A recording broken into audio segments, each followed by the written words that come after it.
Oh, it says started. Good afternoon, good evening, and good morning, depends on where you are. So here we're back to this public lecture series on corporate governance. I'm Jun Yang, I'm the director of the Corporate Institute for Corporate Governance, and the ECGI was established in 2004. And our goal is very clear. We want to be one of the world's premier research institute for corporate governance. So we have hosted a whole series of public lectures, and hopefully our discussions can advance our understanding of corporate governance theory and informing policy debates. So here we're at lecture number 9.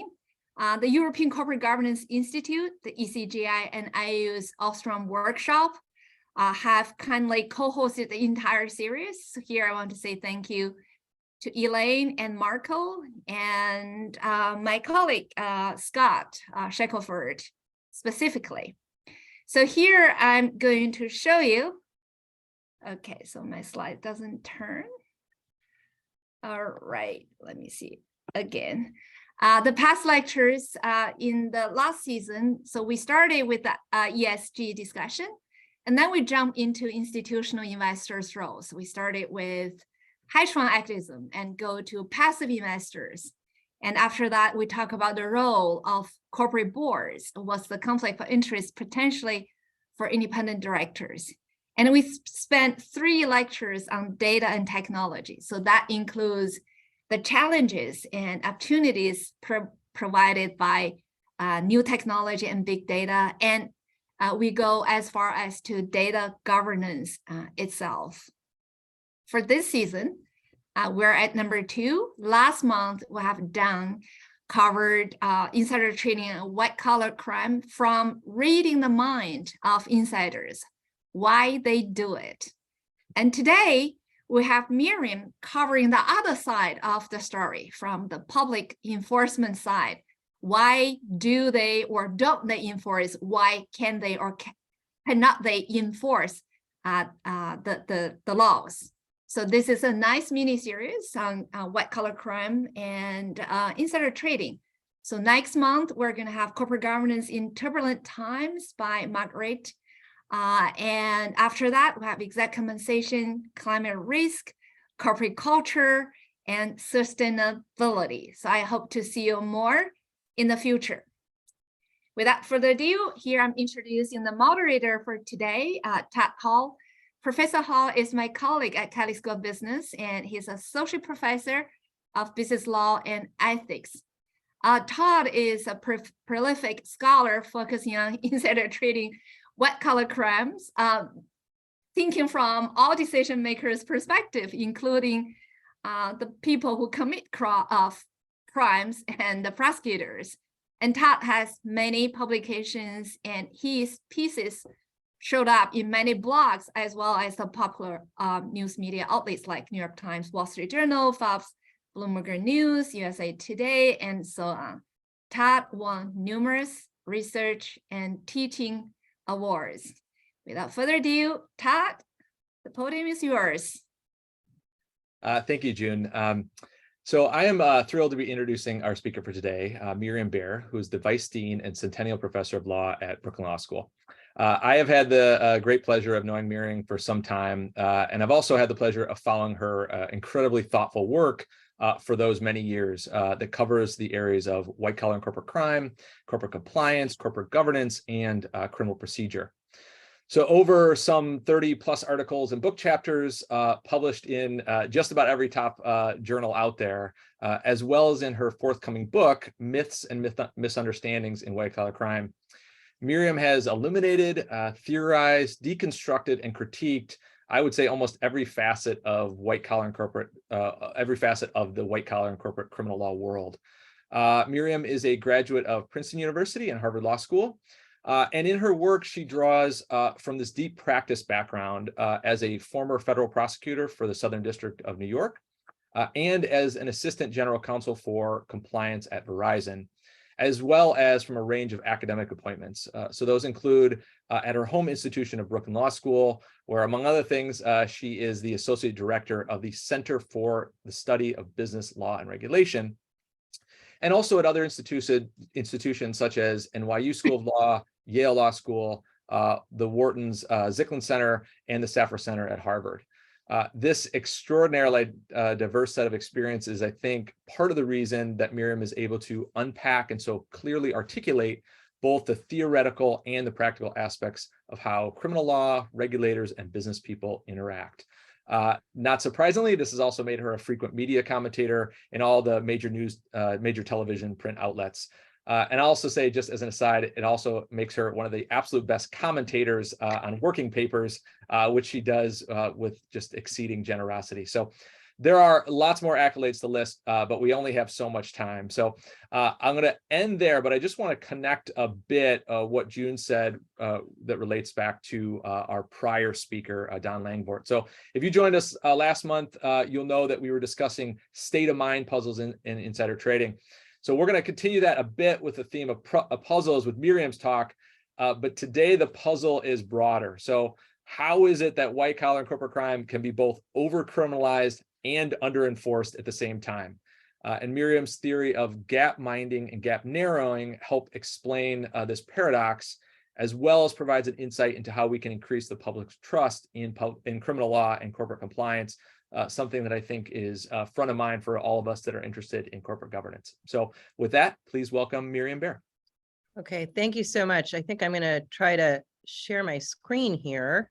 Oh, good. All right, that's great. Well, first of all, thank you so much for that wonderful introduction. I'm really honored to be included in this group, and it is absolutely amazing that I am following Donald Langbort, because Donald Langbort is among the many senior scholars in the area of insider trading, white collar crime, and corporate compliance, whose work has influenced me, and I'm sure has influenced many others in this field. So this is really a treat to follow him. And as Todd was pointing out, yeah, I'm sort of interested in the mindset of prosecutors and how they respond to issues in corporate and white collar crime. But there's sort of a follow on here, which is, if you have a sense of what's going on in the prosecutor's mind, how does that in turn affect what's going on in the corporation? So to just start out, yep, I have a book forthcoming, and it's called Myths and Misunderstandings in White Collar Crime. It's going to be with Cambridge. And the focus is on federal criminal law. And really, this is this puzzle that we all talk about, which is, depending on what you read and who you either hear, and this is true for white collar crime as much for other areas of crime, we hear that white collar crime on one hand is over criminalized. And I can find you plenty of cases where we seem to make a federal case out of something that many of us would agree is kind of minor. Or alternatively, we hear that it's completely under-enforced. And one way that some folks rationalize that, they say, well, it's over-criminalized with respect to the little guys, and it's under-enforced with respect to corporate executives and those who are powerful. So that would be a sort of a political economy critique. Today's lecture, I think, is going to give you what I think is a different perspective. I'm not denying that that could be going on, but I think there are other dynamics at play, and I want to unpack those for you. And within the book itself, to give you an idea of where this particular chapter falls, it's chapter 5 for those following. The book really explores what I call 3 different pathologies, right? And these pathologies are going to entangle, entwine, and aggregate in such a way that we end up with this sort of sense of estrangement from our institutions, either our enforcement institutions and those who are supposed to be enforced. In other words, we don't trust the government, and then we don't trust the corporations that are supposed to be enforced by the government. So what are those pathologies? The first involves the pathologies of lawmaking. We have a tendency not to legislate white collar crime the way we should. I have a whole bunch of chapters that explains what I mean, but the one that might come to mind is, popularly, you probably all have heard of first-degree murder and second-degree murder and third-degree homicide or whatnot. You actually don't have that in federal criminal law with regard to, for example, mail fraud, wire fraud, bank, healthcare fraud. We have lots of fraud offenses, but we don't grade them. We don't have gradation. That actually I'll mention towards the end of this talk, but that's a pathology of lawmaking in the federal criminal world. Our criminal laws are flat. really broad, but flat.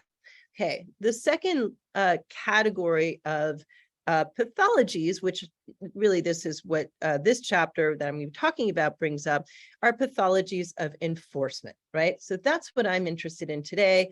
What are some of the mistakes we make in enforcement? And then I will admit, when I first wrote this chapter, I thought this is my enforcement pathology chapter. But in fact, it's not just about the pathologies of enforcement, but it also ends up having effects on how we think and speak about white collar crime. So it's also a pathology of discourse. Right. So a lot of enforcement pathologies, because of what we're seeing, particularly when we see under enforcement, we come to all these conclusions of why there's under enforcement. And that locks us, I think, into a very counterproductive discourse. So I'm hoping I can sort of deconstruct that for you today and sort of take you through that. Okay, so the way I start my chapter is by talking about something that I'm sure all of you talk about in your various courses and whatnot, and that is the financial crisis, right? The 2008 financial crisis. And much has been made of the fact that following the crisis, unlike what had happened with post-Enron, post-WorldCom, where you had an array of criminal prosecutions of big name corporate executives, you didn't really have that following the financial crisis. And in fact, Todd himself has written a wonderful paper on that, right? So, and this was led to, you probably have heard this claim. I have a picture here of Judge Rakoff from the Southern District of New York. He wrote a very famous piece in the New York Review of Books in which he said, the failure to prosecute those responsible must be judged one of the more egregious failures in the criminal justice system in many years. Indeed, many believe that this failure to prosecute the corporate executives, I'm going to use this word generally responsible for the financial crisis, led to, among other things, the Occupy Wall Street movement and other movements, right? Political movements. So this had important and profound political implications. Okay, so it's important to ask, is he right? What does it mean? Why do we have this problem? And before I go further, you might say, well, what does this have to do with corporate compliance? Well, to me, corporate compliance is a form of internal enforcement within the company, right? The company basically monitors itself. It puts up internal rules, and it sometimes disciplines its own employees and/or brings them to the attention of the authorities. Now, the world of prosecution and regulatory enforcement is what we call external enforcement. And it seems to me that external and internal enforcement have a very symbiotic relationship. Compliance, to be strong, to have clout, to gain resources within the corporation, needs to be able to tell the board, hey, those guys over there, the external enforcers, they're going to get really upset if we don't start policing ourselves. So you need to have a strong external enforcer in order for the internal, enforcer to have some strength and some clout and some capital. Now, by the same token, external enforcement, we know this, relies on a strong internal enforcer, right? External enforcement can't do the job by itself because we know corporations by nature are highly compartmentalized, information is siloed. So you need someone on the inside to be doing that kind of self-monitoring and then providing information to the government. So if external enforcement is doing a really bad job, so much so that everyone loses faith in it, that's going to have follow-on effects for corporate compliance. So that's, again, why this is, if you're saying, why is this relevant? Okay, so then this gets back to my question. Why did the financial crisis fail with regard to prosecuting top corporate executives for some sort of criminal violation? And there have been numerous books on this. So I just give you a little smattering of sort of the most recent ones written by law professors and law types. So Jack Coffey has a book. He's a professor at Columbia. And he has a book called Corporate Crime and Punishment, The Crisis Under Enforcement. You can see where he falls on this line. And he says, look, the problem is there's a lack of resources. Even within the Southern District of New York, even within the Department of Justice, there just isn't enough resources to go to war with corporations. And his preference is for the government to hire plaintiffs firms, sort of aggressive plaintiffs firms, to do the investigation, because he says they're the guys to get it done. Now, my own response to that is, yeah, but then explain what happened 5 years earlier when we had no problem bringing these big cases. I mean, I don't think the government really is that weak, but okay, that's one view of it. Jennifer Taub, who has a very popular trade book, lots of people have talked about this book and have certainly purchased it. It's called Big Dirty Money. And she talks about broadly about white collar crime, not just the financial crisis, but she says there's a lack of desire. She sees this as sort of government elites protecting corporate elites, right? Everybody's sort of in the same bad group and they're all helping each other. Again, doesn't really make sense when you take into account not even just the fact that the government had been very aggressive in pursuing the accounting fraud cases just a few years earlier, but even during this time period, and those of you who watch, I'm sure Donald Langevort's talk would be reminded of this, the government has never shied away from its insider trading cases. It loves to go after those cases. It loves to pursue those cases. And it was even pursuing those cases roughly around this time period during the financial crisis, or at least post-financial crisis. So that doesn't sort of work, because if you think these are all elites protecting elites, that doesn't seem to make sense. I then come to Andrew Serezny, who's a former prosecutor himself and was the director of enforcement within the SEC.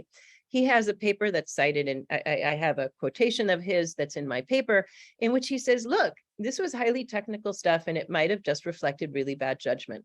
And bad judgment is not crime. And it was really hard to tell the difference between the two. Okay, so notice all these different explanations. So, okay, what's my intervention? Where do I come from? Well, I want to tell you all about the world of prototypes and this concept that I'm going to introduce to you about viability. Okay, so one thing I might ask you, if you're just to close your eyes, although my little thing came up here. What do you imagine when someone says corporate fraud or major fraud case? Maybe, and what even more interesting would be in 2009 or 2010, what do you imagine when I say corporate fraud? Maybe you would have said Enron, right? In other words, you would just have this paradigmatic case in your head of Enron. And of course, that involves all sorts of accounting, what we would call cooking the books and accounting shenanigans, and people hiding various things, and also not to mention whistleblowing and retaliation against those whistleblowers, right? So we have in our minds a certain story. Or maybe what comes to mind is Bernard Madoff, right? Huge Ponzi scheme, and the person who's running it basically is hiding all sorts of things, but beyond that is massively benefiting it from it too, right? So that's that huge wealth and the person seems to really benefit. Either way, what you have in mind, especially if you're not a lawyer, is you're not thinking to yourself in terms of what we would in law school say are, what are the elements of corporate fraud? You instead have a relatively recent story, and that story is informed by whatever the most salient recent case might be. Okay, so that gets to this point, which is you might have two ways of thinking about the world of fraud. Now, what's often been called the classical approach would be literally what I would call the lawyer's approach. And a lawyer, even the lawyer, I'd say the law student's approach or the law professor's approach. And the law professor would say, was there materiality? Was there some scheme to defraud? Do we have a state of mind, which means you're going to have to show the person intended to defraud? And do we have, if it's a federal case, what we would call a jurisdictional hook, meaning they used the mails. There were some wires, interstate wires involved, which, by the way, none of those end up being all that difficult to show for any of these types of cases. I want to suggest to you that even a prosecutor who has gone to law school and is themselves a lawyer is not exactly following this classical approach, especially a busy prosecutor. So this is, again, will be familiar to those of you who think about cognitive biases. I think that person is more likely following what the linguistics person would call prototype theory. And what does that mean? You probably have some sort of paradigm in your case, in your mind, a paradigmatic case with all of its sort of bells and whistles. And as other cases pop along and pop up, you're constantly asking yourself, how close is this to the paradigmatic case? And why are you doing that if you're a prosecutor? Because you're not just asking, do I have enough here to establish liability, right? I'm not just asking myself, are there enough of these classical elements here that technically someone could be held liable? I'm asking myself, if I'm a prosecutor, if this defendant should decide to actually protest this case and demand a trial, and I'd have to prove it to a jury, is this case viable? And I think viability is a story very much informed by prototype theory. Now, I'm drawing on some of the work of the linguistics world, where, for example, if I asked you, what's a chair, Or is this piece of furniture over here, you see a chair?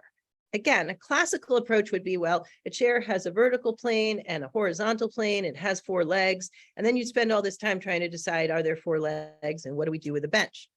The prototype theory would just say you have a picture in your head and you ask, how far does this thing diverge from the picture? And maybe that bench doesn't look all that different from the chair, or maybe it does, but notice how subjective that is and how much it's influenced by sort of salient experiences, right? That's what I'm saying is you could apply this same prototype theory in the way someone thinks about a bench or a chair and how someone thinks about, well, is this a fraud case and is it viable? And so what I'm trying to suggest to you, especially sometimes I get people will say to me, and the newest version of this, by the way, is when people watch sort of all of the Trump related stuff and they say, will they, won't they, will the Department of Justice actually move forward with any type of case? I want to suggest to you that it isn't just one threshold the government is thinking about, but in fact, they're thinking about 2 thresholds. First, they're thinking about what I would call the liability threshold, which would mean if all facts were known, right? If we were the all-seeing, all-knowing person, and we had all of the facts together, would that actually constitute whatever the crime it is, such as bribery, fraud, obstruction of justice? That's the liability threshold. And we actually all know this, right? Law can be quite broad. And it's an interesting thing about all of the laws I just mentioned, the sort of obstruction category, the bribery category, and the fraud category. If anything, if you were to track all of the jurisdictional discussions of those, or I'm not jurisprudential discussions of those topics, if anything, we would usually characterize all those crimes as broad. And by what I mean by broad is many judges over time have widened the meaning of those various statutes. Okay, that's what we mean about the liability line being sort of this kind of scary line that it's not that hard to cross. And that's particularly true once we take into account additional doctrines like conspiracy or complicity. It is remarkably easy to become part of a conspiracy. All we require is agreement. Even if you reluctantly join an agreement within your workplace because you're afraid of getting fired, sorry, you are part of the conspiracy. And there are numerous cases that say that. So once we take that into account, lots of people are in the liability world. Now, that being said, though, it takes a long time before you get to the viability line. And I want to suggest to you that a lot of prosecutors, the reason they don't actually file charges is they're worried not so much about the liability line, but about the viability line. Okay, so between liability and viability, we have this thing that I call a gap. Now, it's important to think about this for a minute. Some gap between liability and viability is not a bad thing. We want the government, because after all, we're talking about criminal law. And what happens when people are criminally prosecuted and sentenced? They ultimately lose their liberty, right? It's not just about losing your property, particularly when we're talking about serious crimes that are federal felonies. So to some degree, we want the government to have to work, if you will, to try to figure out who's actually liable and who should, in other words, viability, we want there to be some gap. And we want to also, here, let me show this additional thing. Within this gap, there's going to be sort of 3 categories. So I have the top, it says normative exclusions. Well, some crimes, because of how broadly we have described a particular crime, a statute, we are not going to want the government to actually prosecute them. So to take, it's sort of interesting, if you ever read the various Ernst & Young and Pricewaterhouse, all these various global surveys they do of workplace fraud, massive amounts, right? People will say there's tons of fraud going on at my workplace.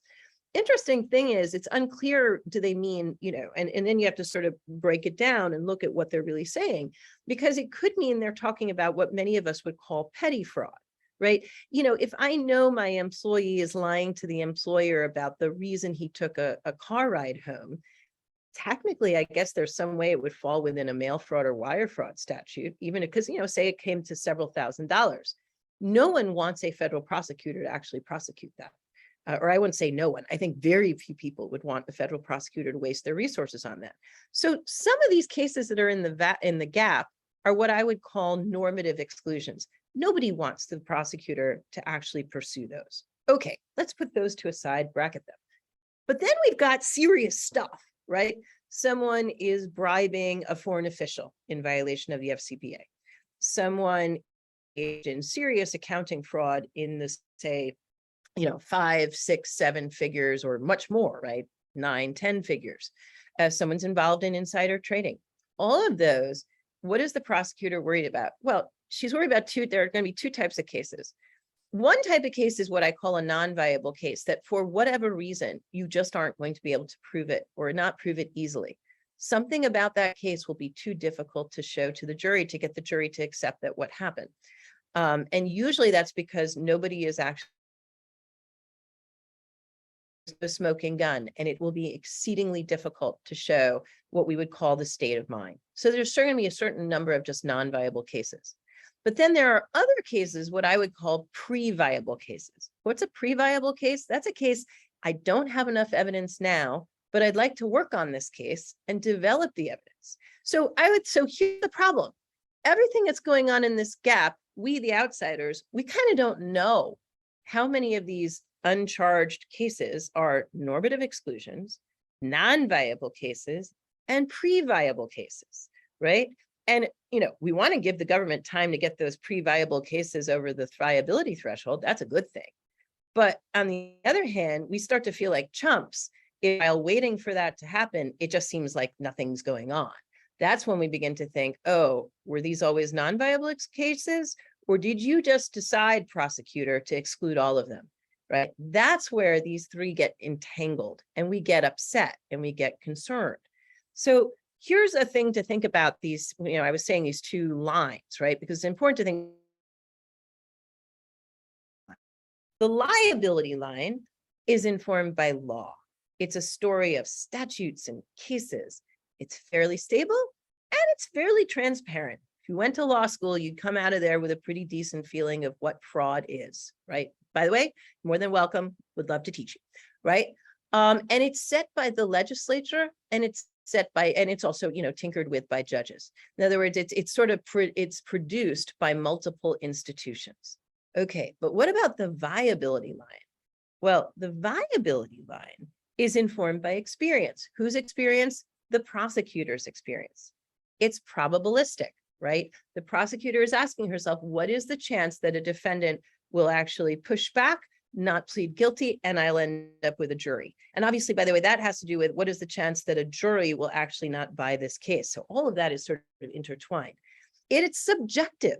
Now, obviously, I don't mean a single prosecutor is making all these decisions, but a prosecutor's office, within an office, it still could be a relatively small group of people, and their subjective feelings are basically combining. It is managed almost solely by the executive branch, and this has to do with our separation of powers. We delegate to the prosecutor almost the unreviewable authority to decide whether or not to charge a criminal case. Doesn't matter what the SEC thinks. It doesn't matter what a whistleblower thinks. Only the criminal prosecutor can bring the case to a grand jury. And so that means that it is really the decision of the prosecutor. And finally, and this is a really important point, it is opaque by design. In other words, we never know for sure where the viability line is, and that is by design for two reasons.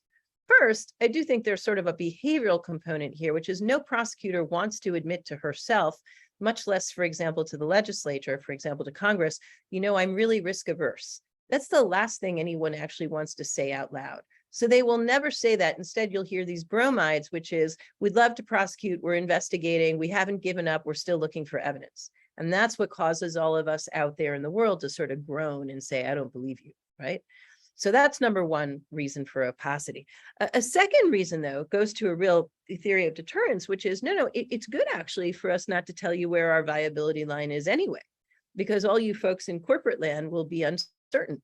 And that uncertainty will drive you to be more careful, to be more diligent, maybe even to monitor your employees that much more. And so it's good for us to be opaque. And so we end up with this interesting puzzle, right? Because again, we have all these rules that say criminal law must be, it's called the legality principle, that you should have notice in advance what is a crime, which you do, but you don't have notice in advance what the government considers a viable crime, which creates another kind of puzzle, right? We're open, but not super open. Again, so this is all important to think about when you're thinking about these particular, just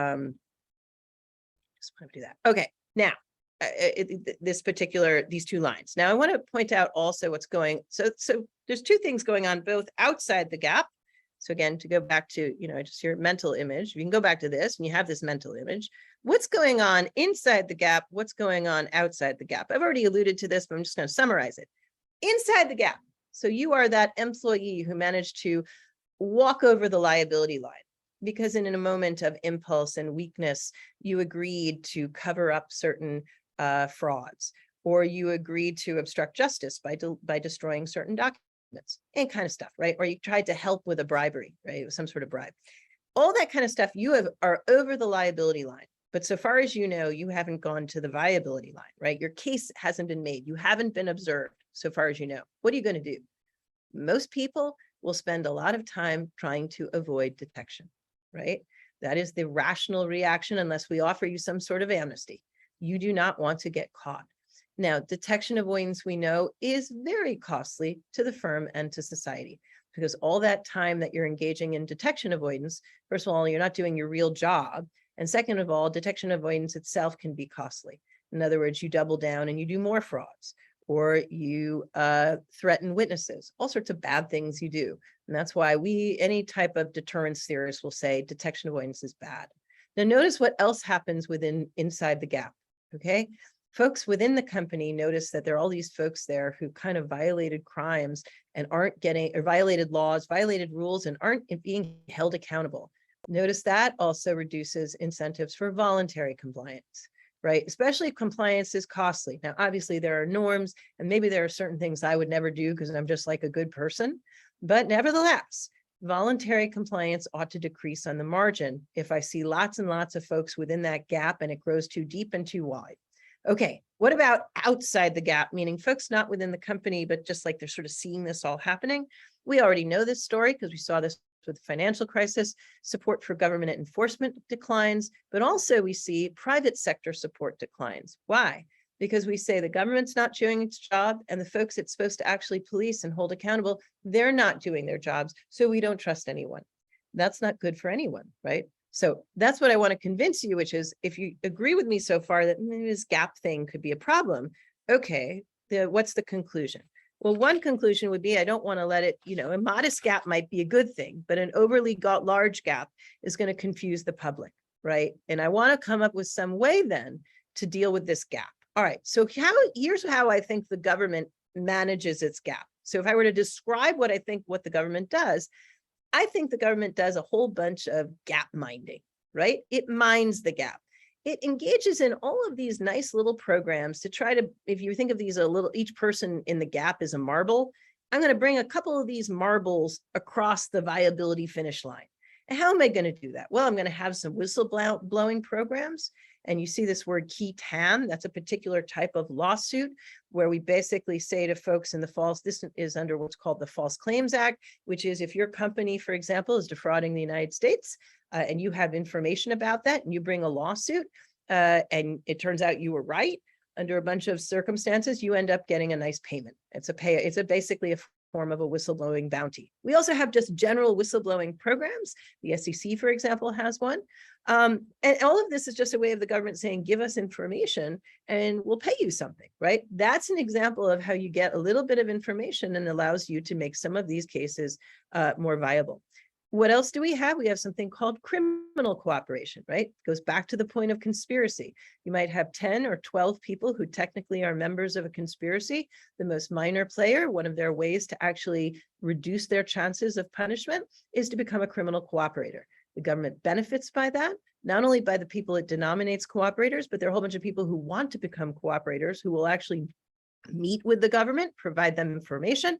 And it turns out if the government says, sorry, I don't want you to be a cooperator, they still get the benefit of the information and they don't have to pay for it, which is pretty cool, right?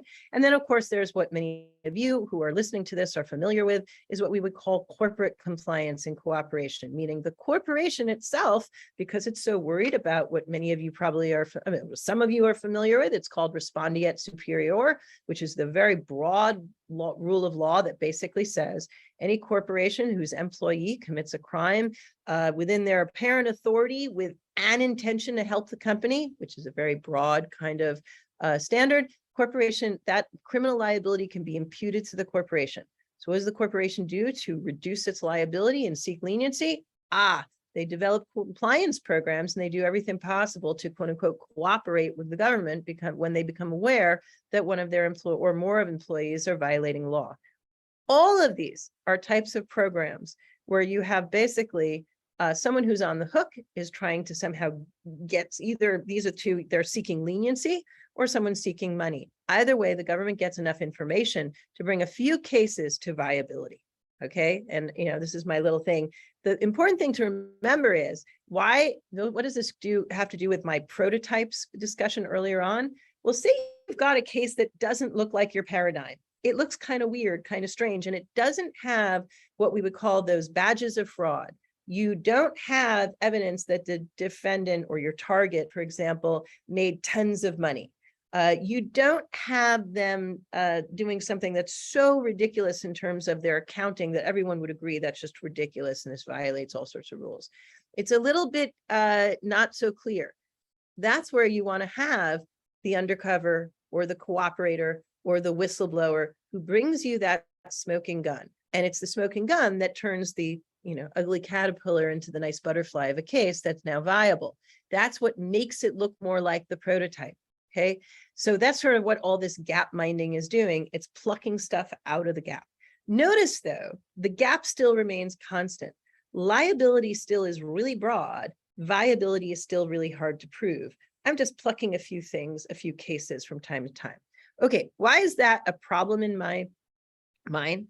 First of all, there's an ad hocery to it all. The government sort of develops, they come up with a whistleblowing program here, key tam over there, hey, criminal cooperation. It's sort of just everything is thrown into a bucket, but no one's really planning it out.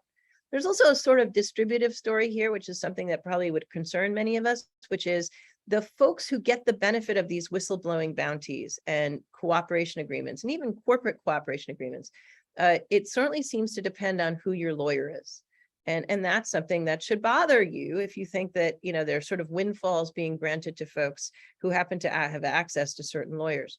And for that matter, that then leads to what we might say some sort of enforcement distortion, which is you create all these you create this apparatus for all this gap minding, and it sort of becomes one of these things where the process feeds on itself.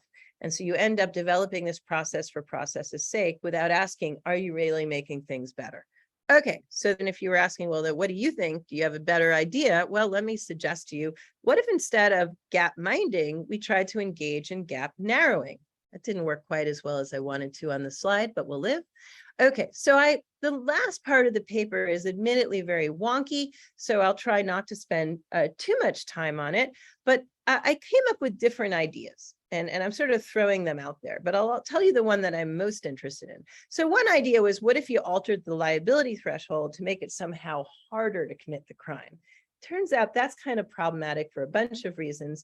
Among others, you're hoping that the payoff is that there'll be a narrower gap, but you still could be creating problems where it still remains really hard to even prove the crime. So that's not so good. You could try to lower the viability threshold. You can't really do that in criminal law because that would mean changing the burden of proof, right? Now, the one thing is that does show why sometimes it is a good idea to prosecute folks, not, when I say prosecute, to enforce the laws, not through criminal law, but through civil law. And rather than to see it as some sort of loss, which I think some people do, and others will say, well, they pursued them civilly, so that meant something went wrong.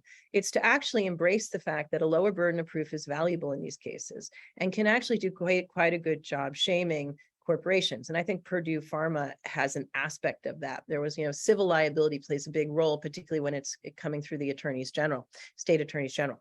All right. The other ones that are more interesting to me is, what if you could alter the taste for risk? What if you could encourage more prototypes? You notice I say gradation.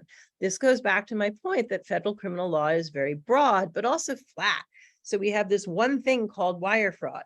What if you had wire fraud in the 3rd degree, in the 4th degree, in the whatever? Would those lower degrees encourage prosecutors to engage in a certain amount of experimentation when cases seem a little wonky or off? Would that be something we'd want to encourage? I don't know, but I think it's worth thinking about. The last one is, and I don't mean just a little bit more resources, because you could say, well, isn't whistleblowing in a way a form of increasing resources? What if we had a massive increase in resources? The kind of increase in resources that tells prosecutors, we're giving you tons of money and tons of prosecutors and tons of everything and tons of investigators. And we're doing that in a way that signals to you, don't worry about losing, right? Now, again, you're going to go back to my question of, is that a good thing? I actually think I do want you to worry about losing, because I don't want innocent folks criminally prosecuted. But that would be this question of, there's a constant discussion about whether enforcement is under-resourced, whether they get enough, whether they don't get enough money. So that's sort of my ideas of what would actually narrow the gap instead of just, mindlessly gap minding. All right, so all of this then gets to, let me get this. Let's go. All right. So I've already talked a little bit about how these approaches differ. It seems to me gap narrowing, although it relies more on a legislature for deliberation, commitment, and support. Meaning, in other words, it's not going to be just something we leave to the executive branch. And I think that's valuable. I think, in other words, it's more democratically responsive to think about narrowing the gap rather than simply minding it. And I think it also could be a more holistic and meaningful outcome, but it's riskier because it's going to involve a certain amount of trial and error. All right, insights for corporate compliance really quickly. One is a warning, which is, if prosecutors can become enamored of prototypes and fall into this prototype blind spot, I would think that compliance officers and general counsel can do exactly the same thing. And so when you have an investigation that bubbles its way up to you and you say, oh, this doesn't look like the prototype, stop yourself and ask yourself, so what? Maybe you are stuck too much in your own prototype. The next thing I think that comes out of this is actually a justification. So this comes up in a lot of different books and critiques, which is that there's this revolving door between in-house lawyers, compliance officers, and prosecutors' offices, right? This idea that everyone's sort of moving around and going from one place to another. And usually that's seen as a bad thing, right? Like, isn't it terrible that prosecutors go work for big companies? It's seen as somehow, some folks see it almost like as corruption. I don't think it's corruption, and I don't think it's capture. I think there's an argument for saying you have some sort of, enforcement specific capital, which is, if you want to know something about viability in your company and you want to know what is the prosecutor's viability line, the best way to learn that is by hiring people who recently worked in prosecutors' offices. From that perspective, the revolving door is not something evil. It's just something that exists because of viability. Final thing, and this is what I said, mind your own gap. If you are a company that sets rules that are very easy to violate, but otherwise difficult to enforce, it seems to me you are creating your own gap. And that means you too will find yourself with lots of detection avoidance, potentially less compliance than you want, and a sort of sense that the rules aren't real. And it seems to me that's a real problem. So that, I think, gets me to the end of my talk. And yep. And that's pretty much it. Now, for compliance scholars, I just offer this. I think this has provided an analytical overview and a more precise understanding of where corporate compliance fits within the government's enforcement ecosystem. So it gives you a little bit of sense here. I think as a future agenda, I would be very interested on this liability viability rule. I'd love to get together with some empiricists out there and see if there's a way to test this with lawyers, executive teams, and board members, and internal investigators. And it seems to me there's value in trying to test and examine the stickiness of certain prototypes among certain groups when it comes to prototypes of wrongdoing. That's my interest for the future, and that's pretty much it. Thank you so much, Miriam. The two lines, liability and viability, to me is, for a lawyer, it's sort of intuitive and it makes sense, but there's so much richness in between those sort of two things that might be intuitive for those of us who are interested in corporate criminal law. It's a big theory. There's lots to unpack here. So let me start though by this. What do you think about this idea of where the prototypes come from? So we could think about a social kind of influence model among prosecutors, for example, but we also might be thinking about how the prosecutor or even an internal compliance person is interpreting what the prototypes of the public is. So maybe we'll start that question, and then we'll see what we get with the questions from the audience. Yeah, and I had thought about that, and there's a couple of sentences in the chapter about this. It's hard to disentangle them, right? I mean, the prosecutor is herself influencing social, the context in which she lives, so to speak. And so I think it is interesting. She has some control over what the prototype is, but at the same time, she doesn't have perfect control. I would expect that it has to do with, so this is the word that comes to mind, and I mentioned it, is salience, right? So prototypes are going to be about a story of salient cases. And in fact, in the book and in the chapter, I talk about the Bear Stearns case, which was, as you know, was a very famous loss by the government, right? They bring this case against these two hedge fund advisors and managers. And what's interesting about that case, it's, pretty much seen as the first big case. It's in the Eastern District of New York, following the financial crisis. And the question is, did they defraud all their investors? And the problem is the best evidence you have against the against the managers are these kind of ambiguous emails, right? There are some emails that look really bad for the managers, but there are enough other emails that sort of suggest, no, they were overly optimistic.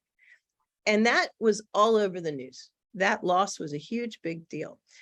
I think it's impossible to imagine that didn't, and it's interesting too, because everyone who writes about the financial crisis writes about Bear Stearns. Mm-hmm. So it's clearly salient to us, and it's also salient to the government. So there's no question that that's going on. By the same token, it's clearly Bernard Madoff has spawned not just however many books, right? I think there are now 3 competing movies on Netflix. You can watch whoever plays him or his wife, right? I think it's Michelle Pfeiffer plays his wife in one of those movies. He's clearly occupied the popular mind, right? Again, I don't think that's prosecutors doing. I think there are certain cases that just take up they take up the air and they occupy our minds. So some of that prosecutors don't have power over. Do they have some ability to maybe move the envelope, push the envelope? Yes. But I think they are very aware of what will juries do. And there is a great book and piece, I cite her article, Anna Offit, who was embedded, she's both a law professor, but a sociologist. She was essentially embedded in a prosecutor's office and actually reports on this and says, and these are white collar cases, they are talking about, and this was a federal prosecutor's office, and they're all talking about what would the jury think? Will this have jury appeal? I mean, I can obviously attest to that from my own experience. So I think all of that would suggest that it's a complex social interaction. Yeah, which makes me very interested in what behavioral interventions might work to change that. That's my personal predilection, but we'll let that stand for a second. So on that idea of prototype, so we have a question. Says the model of prototyping to me assumes that prosecutors would follow an institutionalized thought process for determining whether a case is viable. You've touched on this a little bit, but can you please expound if this understanding is accurate? Is there an institutionalized sort of process for that prototyping? That's sort of interesting, because even the way my federal law enforcement friends would say, no, it's decentralized. So maybe it's quasi, or sort of, it's at a subunit level. So for example, within the Department of Justice, you have Main Justice, but then you have the U.S. Attorney's offices. And then you even have certain U.S. Attorney's offices that are seen as sort of preeminent white collar crime prosecutors. And then they would sort of debate each other which one's which. But the Southern District of New York has always been seen as sort of the preeminent place. So it may well be, I think you could argue that there's an institutionalized thought process within the U.S. Attorney's Office. Within, usually what you would have is you have 1 or 2 what are called line prosecutors, who in the first instance are going to be looking at that case. They're often going to be very senior prosecutors if you're talking about something sophisticated like this.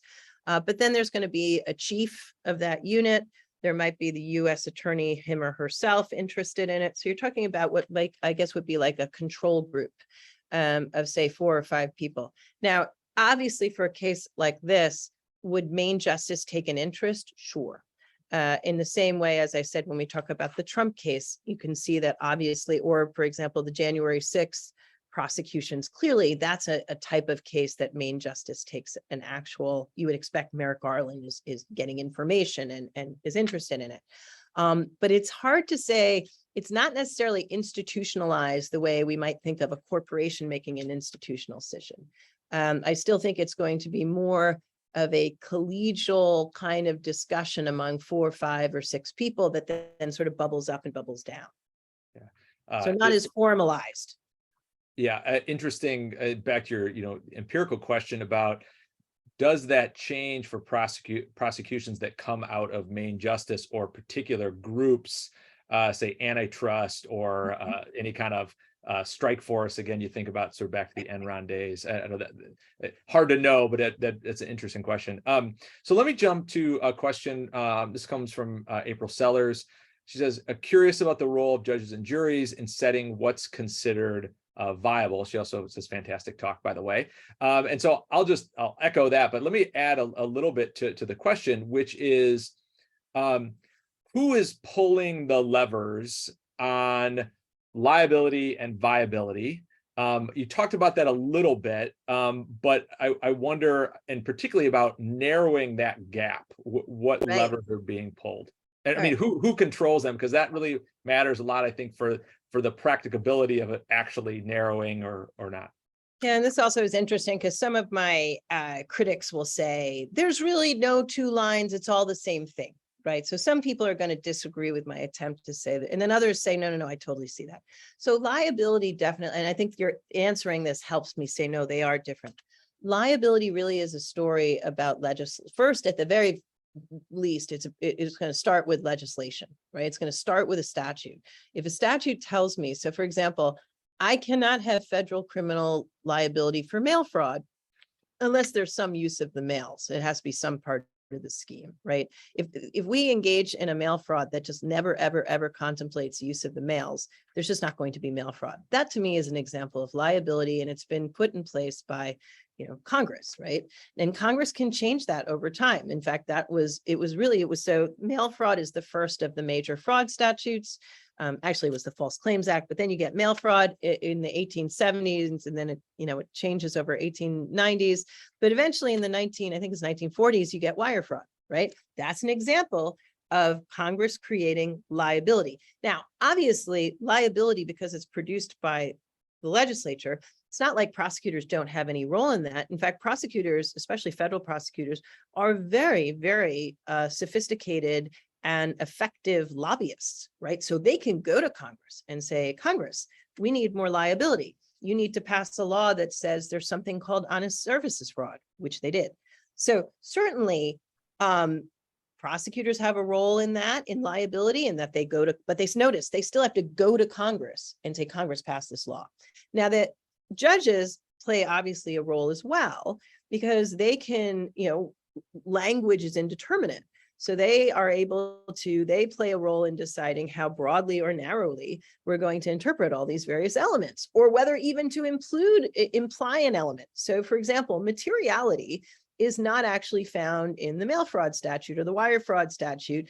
It actually came from the Supreme Court, who said in a very famous case called Netter, saying, no, we think that Congress enacted this against a common law backdrop, and common law fraud requires your statements to be material. So, hey, materiality, it's there. That is an example of liability, and that is an example of a court saying definitively, you must do this. That's, to me, all very different from the world of viability, which is really about the discretion that prosecutors have, and the very singular discretion that they have to decide whether to bring a case. There is nothing the government can do, there is nothing any other branch can do if the government decides not to bring a case. And this has actually come up in the corporate crime cases. And there's a very famous case in the DC Circuit called Fokker, where essentially the lower court was upset that the government hadn't been sort of harsher with this company, or wasn't bringing actual, they sort of would have preferred, I think, the government to bring an actual prosecution. And the DC Circuit says, this is none of your business, court. this is all the world. And another way to read Fokker is to say that the DC Circuit saying this is the world of viability, and the prosecutor decides what's viable and you get out of this. So I don't really think that judges can play that much of a role. Now, juries are interesting. Juries can certainly say, viable doesn't mean you're going to win no matter what. It just means there's a pretty good chance that you can take this court. There's a pretty good chance that, you like your chances and you'll take it all the way. I think what's interesting about jury is, remember, so few cases actually even go before a jury. So the jury is almost like this, to use my own thing, it's a myth. The jury is this mythical entity that the prosecutor has in her mind. How will the jury respond? We know they do that, and that's why I cite Anna Offit's work. But the irony, of course, is how often do these cases even go before a jury? And that's my point, though, about salient cases. People remember the Kenneth Lay and the Jeffrey Skilling trials, by the way, more than they remember the fact that the Supreme Court may have overturned some part of those convictions. And they remember the losses. And, the interesting thought experiment here is, what if Bear Stearns had arisen later in the game after there had been a bunch of notable wins? Would the government have responded in the same way? Not clear to me. So that I do think viability is really about the prosecutor, whereas those other things are about, liability is more branches have a say. Do you see agencies creating rules through their sort of distributed lawmaking ability, or do you see the legislature creating rules related to what I sort of think on as kind of like follow-on effects? So, books and records violations and things like that. Is that a gap narrowing strategy by the legislature because it's so easy to prove? I mean, the one that comes to mind recently, it was just in the paper this morning about likely more, now this isn't criminal prosecutions, but likely more suits, SEC suits related to companies not controlling the app usage of their employees. Is that a way to close the gap because everything is viable and it's easy to, those cases are super easy to make? Yeah, and I'm looking at this because I'm pulling, okay. So I actually talk about it. Thank you for reminding me. I actually talk about it in my paper towards the end when I do talk about gap narrowing. And it's in my section on, is there a way to, alter viability, make everything viable? And, Murat Mungan has a piece and it's called Proxy Crimes. And it seems to me that's what you're talking about, meaning, there are these sort of little things like you didn't file your certifications and all that kind of stuff. And we punish you for that because we really, we sense there's something more serious out there. We're not going to have the evidence to get it. So we use these. And obviously the big problem with that, I don't think it's necessarily a bad idea, by the way. I can see how it's valuable in some ways. The thing you're always worried about with those kinds of proxy crimes or proxy regulatory violations is, are they actual proxies, or do they just become something that, it's just another way of churning and you're getting stats and you're able to say, look at how many of these we filed and look at how much money we brought in. That's particularly true if you're finding folks. And so it just becomes a cost of doing business as opposed to actually leading to something and deterring bad behavior. But that proxy crimes have a long history and I don't think it's wrong to think about them. I think the problem is, are you actually using them in a deliberate, intelligent way, or is it just, oh, look, we threw out another, bunch of fines? Yeah. Here's a question from John Hughes. What are your thoughts on the DOJ's emphasis on individual accountability in corporate criminal acts, and do you think that will change the gap? Yes, so this has been going back and forth for years now. First we started Eric Holder when he was the Deputy Attorney General, and this actually precedes even the Enron days, or it's sort of around the time of the Enron days. He was the first, there was something called the Holder Memo that basically said it was really actually intended to guide prosecutors, but it ended up becoming something that guided corporations that said, hey, corporations, if you would like to avoid being charged for your criminal violations, here are 9 factors that prosecutors are going to consider when deciding whether or not they should charge the corporation, or instead, for example, impose what's called a deferred prosecution agreement, also known as a DPA, which usually would require all sorts of promises to reform yourself, maybe a monitor, depends what, and a bunch of package of fines and things like that. That memo has changed over time, although not that much. It still more or less follows this kind of, here are the various things we look at. Among other things, did you cooperate with the government? Did you have an internal compliance program? Are you improving your compliance program? Are you recidivist, et cetera, et cetera? The great criticism throughout the years, and this is actually goes back to Judge Rakoff, whose quote I have at the beginning. One of his big criticisms, along with Brandon Garrett, who's at Duke Law School, has been that essentially the government is goes too easy on corporations. That it's sort of has, and this is actually Rakoff was saying this even I was at a fraud conference at Northwestern last week, and he said what he said before, which is, prosecutors no longer want to really put in the energy to go after individuals. They'd rather just get an easy agreement, DPA agreement from corporations. I actually think that's somewhat unfair. Again, and I also think that's in conflict with, we definitely do see cases where where individuals are prosecuted. So I think that's a little bit of an oversimplification, but this is a sort of back and forth that's now gone on for a while, which is the concern that the government is taking the easy out of simply prosecuting the corporation, getting a deferred prosecution agreement, and foregoing the opportunity to go after individuals. So, sorry about the long-windedness. There was an earlier memo that many of you may have heard, which was called the Yates memo. That was Sally Yates at the time. This was in the waning years of the Obama administration, and she said, corporations, you better help us find individuals, and if you don't, we won't give you cooperation credit. And it was very harsh. And it also didn't produce much fruit. If you saw in the following that Yates memo, there was not sudden uptick in prosecutions of individuals. And so many people felt that this was kind of theater. Fast forward to today, Deputy Attorney General Monaco, not too long ago, announced her own new set of, approaches, which is a little bit, I think it isn't quite as stick-oriented as the Yates memo. It seems more oriented towards saying, if you bring us individuals and if you do these various things, we will work with you towards leniency. I don't think there's anything wrong with any of these ideas. I think, of course, it makes sense that you have to pursue individuals. And I think especially for the public, there is this weird comeuppance kind, there's a book on comeuppance. There's a sense that we have to see that we do not feel good simply knowing that Purdue Pharma was punished, this entity. There is some need, I think, for closure that and again, talk about whether that's a good thing or bad, not.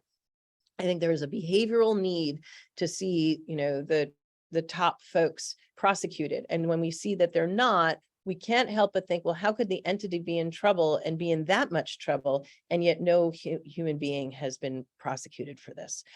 So all of that is a long-winded way for saying, yes, I agree with you. It is a good idea to pursue individuals. I think the fact that the government still, at the end of the day, hasn't pursued tremendously more individuals than it has in the past says to me that it actually is a lot harder than we realize. And that goes back to my point about viability. Yeah, thanks for that. So I think this question is answered with what you just said, but June, and I'm sorry, June, since your questions are coming in, I'm missing them. She was asking about, how does changes in administration change this enforcement? I mean, one example of a prosecutors taking cases sort of on the margins of maybe viability, losing pretty publicly and spectacularly are some antitrust cases just recently about sort of price fixing and wage fixing. So it goes against some of these narratives of, they're sort of chicken to make these cases. They've tried to make them and lost. And are trying. I think that's a specific area so it's interesting. I should think about that. But I do have a sentence in there. I do think viability is contingent on your taste for risk, but I also do have something in there and your sense of justice, right? And I do think that Antitrust is interesting because whereas the rest of the Department of Justice is fairly decentralized, right? You know, U.S. attorneys' offices, they're all off in their various areas doing their things. Antitrust is its own world. And I could see there you have a certain number of prosecutors who or enforcement officials who really believe in a particular, you know, view of things and say, I don't care if I lose because I'm doing justice. I could see how that sort of do justice frame overcomes risk. And that is interesting because when you look at the rest of the US attorneys, and you know, what's interesting about that, at least this has always been a norm of the Department of Justice. And you know, Merrick Garland talks about this idea that we're apolitical, we're nonpartisan. And this idea, if anything, the Department of Justice, at least in the past, I always thought of it, and I say this with a little c, it's conservative with a little c, right? We don't do broad, crazy things, right? We very slowly change over time.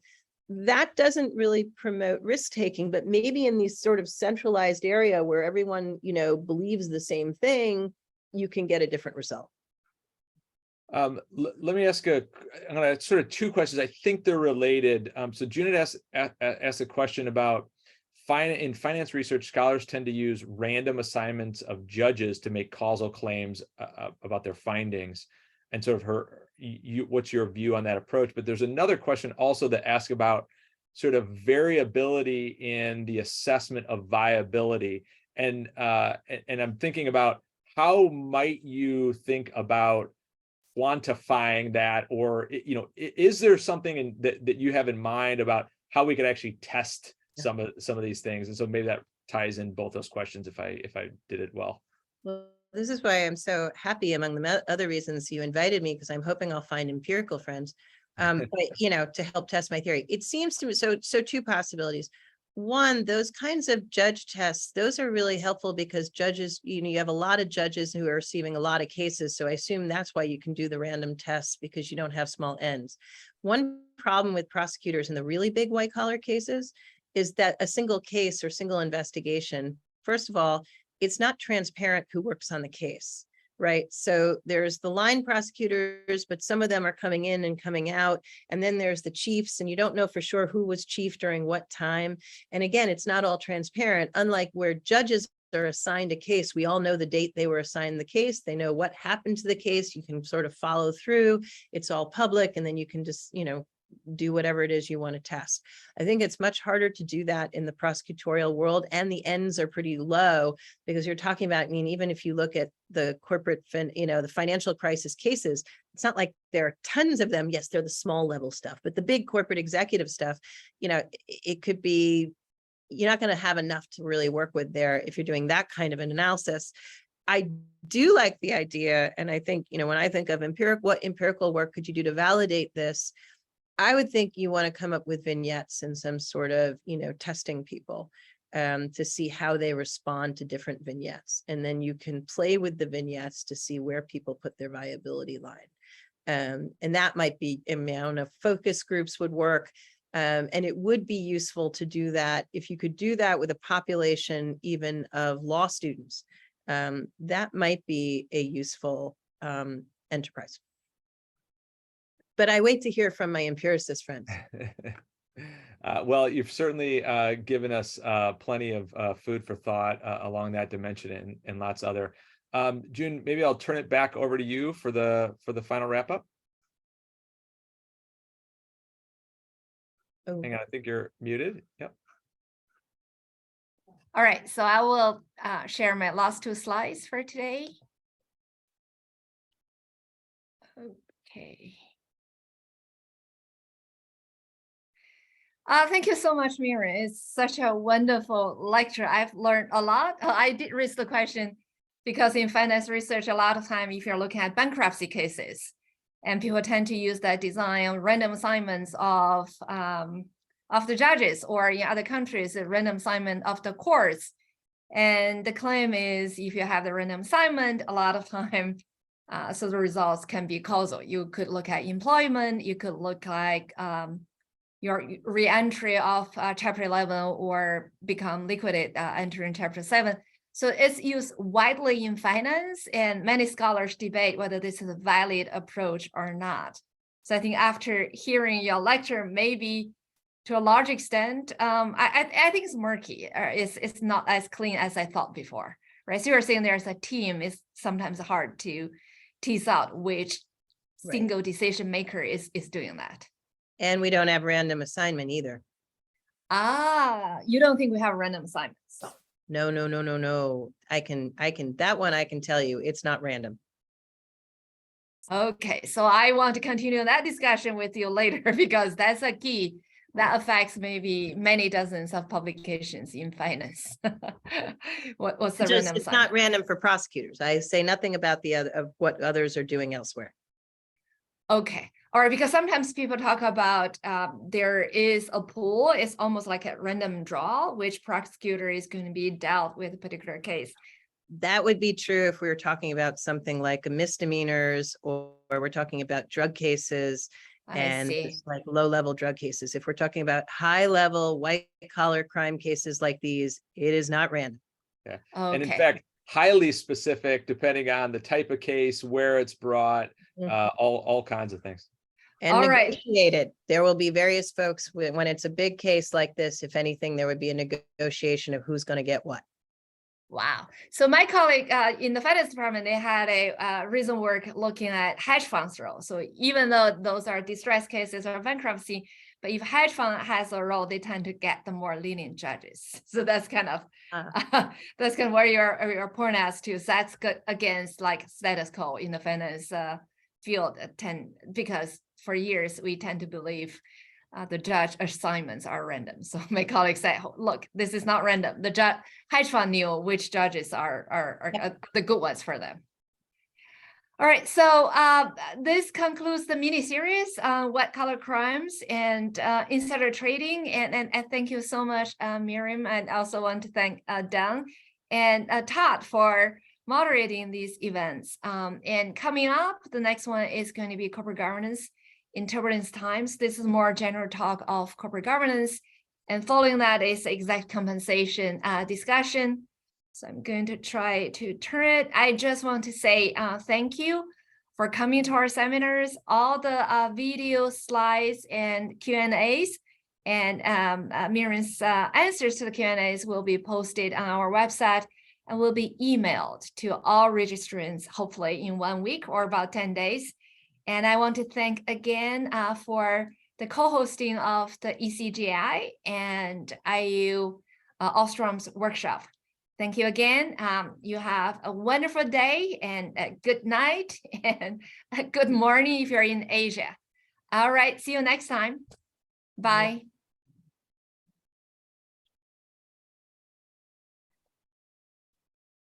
Okay, I'm gonna go. I should go. Yes. Are we Thank all you, set, Miriam. June? Yeah, thank you. Yeah, Thank you we so much, are. Miriam. Thank you. Thank And you. This Really was great. great. This was really great. Thank you so much. And I will find out. I will go ahead and find out. All right, Bye. thanks a All lot, right. Miriam. Thank you. All right, take care.